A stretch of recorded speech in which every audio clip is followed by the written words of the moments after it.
अस्सलाम वालेकुम। कैसे आप लोगों की स्टडी कैसी चल रही है।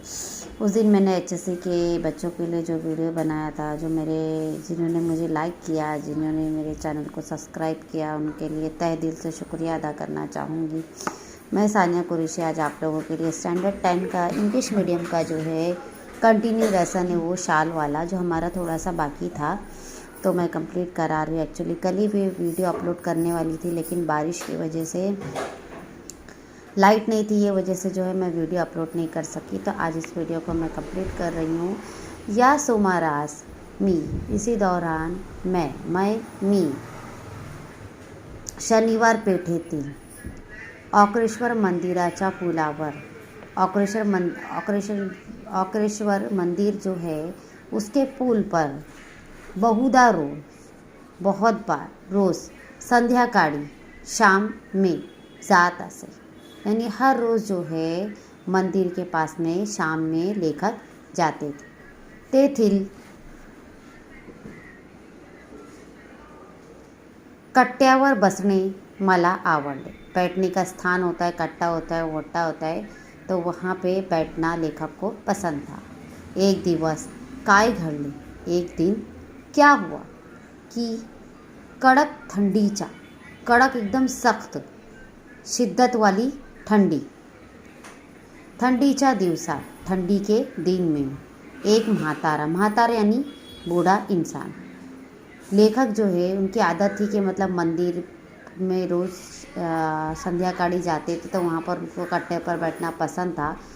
तो कड़क ठंडी पर लेखक ने क्या देखा कि एक म्हातारा, एक जो है बूढ़ा इंसान जो था, अशक्कत भिक्षेकरी, एकदम भिखारियों की हालत में, कट्ट्याला लागूनच, मतलब कट्टे के पास ही, चिरगुटे फटे हुए टाकून व पांघरून कुडकुडत बसल्याचे मी पाहिले, यानी उस गरीब को मैंने देखा था फटे पुराने कपड़े पहनकर जो है ठंडी में जो है वो बैठे हुए थे, बूढ़ा इंसान। दूसऱ्या दिवशी दूसरे दिन लेखक ने दो शाल घेऊन ऑक्रेश्वराचा कट्ट्यावर आलो। वहीं पर वो आते हैं, तो म्हातारा होता, वहाँ पे वो बूढ़ा इंसान था। त्याला दोनही शाली दिल्या, उनको दोनों भी शाल मैंने दिया।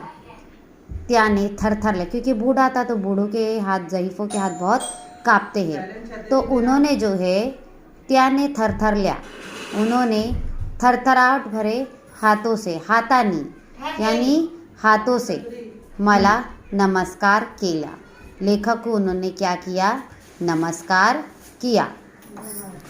पुढे 4-5 दिवस मला काही, यानी पुढे आगे के, पुढे यानी आगे के 4-5 दिवस, 4-5 दिन बाद, मला काही कामामुळे, यानी मुझे कुछ काम से, कामामुळे काम से, संध्याकाळी यानी इवनिंग, शाम में, यानी कुछ दिनों के बाद में कुछ काम की वजह से शाम में ऑक्रेश्वराला जाण्यास, यानी जहाँ पर वो जाते थे उस जगह पर, तो वहाँ पर उसत लाभली नहीं, वक्त नहीं मिला, लेखक को वक्त नहीं मिला, टाइम नहीं मिला कुछ काम की वजह से।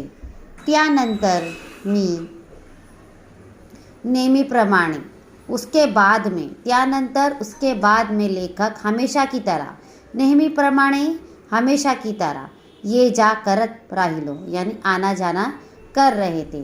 मग एकदम त्या भिक्षेकरी वृद्धाची आठवण आली। अचानक से उस लेखक को उस जो है बूढ़े ज़ईफ़, मतलब बेगर इंसान की याद आई। तो नेहमीच्या ठिकाणी, हमेशा के ठिकाने पर, नेहमी हमेशा जहाँ वो बैठते थे, ठिकानी नव्हताच, वहाँ पर वो बैठा हुआ, वो बूढ़ा इंसान बैठा हुआ नहीं था।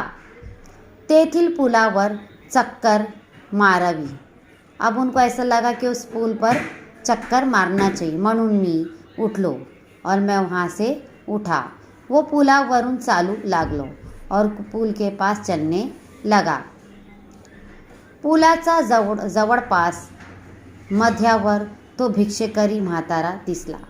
यानी उसके आसपास ही वो भिकारी इंसान लेखक को बूढ़ा इंसान दिखा. मी लगबगीने त्याच्याकडे गेलो. फटाफट, जल्दी जल्दी, लगबगी जल्दी जल्दी में मैं उनके पास गया. पाहतो तो काय, क्या मैंने देखा. तीच चिरगुटी अंगाखाली व अंगावर तेज कुड़कुड़ने. वही हालत में था जो हालत में मैंने पहली बार देखा था. तेज दिनवाणे जीणे, वैसा ही जीना.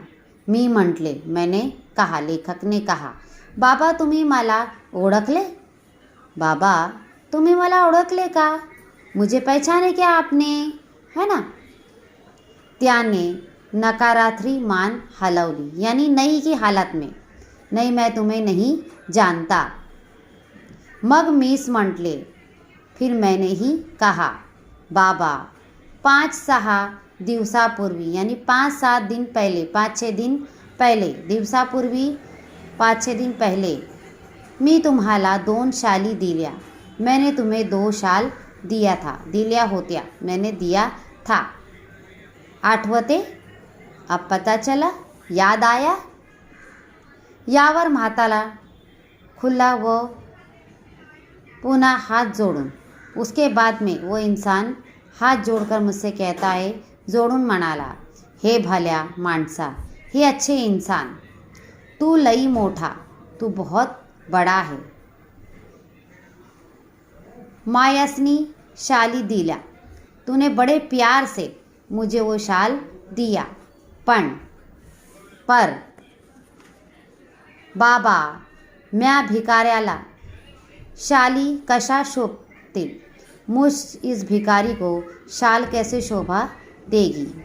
त्या भिक्षेपेक्षा पोटाची आग लई वाईट, है ना. उस शोभेपेक्षा, उस शोभा की यानी उस खूबसूरती के पेक्षा पेट की आग क्या थी, बहुत बड़ी थी. मी शाली इकल्या. वो 2-3 मैंने शाल वो बिका दिया और 2-3 दिन पोटभर जेवून घेतलं बाबा. मैंने वो शाल बेचा और 2-3 दिन तक के पेट भर के खाया. आमचे हे असलं विकट जीणं, ऐसा ही हमारा क्या है, जीना है. तुझं लई उपकार होतो बाबा, तेरा बहुत एहसान है बाबा. शालीच्या शोभा आणि उब, शाल की खूबसूरती और उसकी याद, वो पोटाची आग और पेट की आग, आणि अन्नाची उब और अनाज की जो बोलते ना, अनाज की जो आस होती है, भूख लगती है इंसान को. भूकेल्यास अन्न द्यावे, भूख को खाना देना चाहिए. तहानलेल्या पाणी द्यावे, प्यासे को पानी देना चाहिए. आणि हेही जमले नाही, अगर ये नहीं जमा तर अभाग्यांना सम्मानाची, अभाग्या यानी जिसका भाग्य, पुअर पीपल, है ना, सम्मानाची शाली तरी द्यावा. यानी सम्मान की शाल तो देना चाहिए. सही बात है ना. लोग इंसान देखो अक्सर जो है क्या होता है कि अगर गरीब थोड़े से भी अगर अच्छे कपड़े पहनता है तो लोग उसकी हेल्प करना बंद कर देते हैं ना. अरे अब इसको क्या ज़रूरत है हेल्प की, ये तो अच्छे कपड़े पहन रहा है, अभी तो इसका अच्छा हो गया है. लेकिन ये नहीं सोचते कि शायद उसको किसी और ने मदद किया होगा या किसी और ने उसको दिया होगा, इसीलिए जो है उसने अच्छे कपड़े पहना है. तो ये सब नहीं सोचना चाहिए. और हमेशा से याद रखो कि हमेशा से जो है भूखे इंसान को खाना खिलाना चाहिए, प्यासे इंसान को पानी पिलाना चाहिए. ये बहुत बड़ी जो है सवाब की बात है, ये बड़ी अच्छाई की बात है ना. तो चलो अभी मैं कल अपने नए वीडियो के साथ मिलूँगी. ये वीडियो कंप्लीट हो गई आप लोगों की, ये चैप्टर कंप्लीट हो गया. आई होप आपको मेरी वीडियो अच्छी लगी होंगी. आप लोग लाइक कीजिए, सब्सक्राइब कीजिए, शेयर कीजिए, कमेंट बॉक्स में मैसेज कीजिए. कल इंशाल्लाह ताला आपको अपनी नई वीडियो के साथ मिलती है. अल्लाह हाफिज़. दुआ की दरख्वास्त.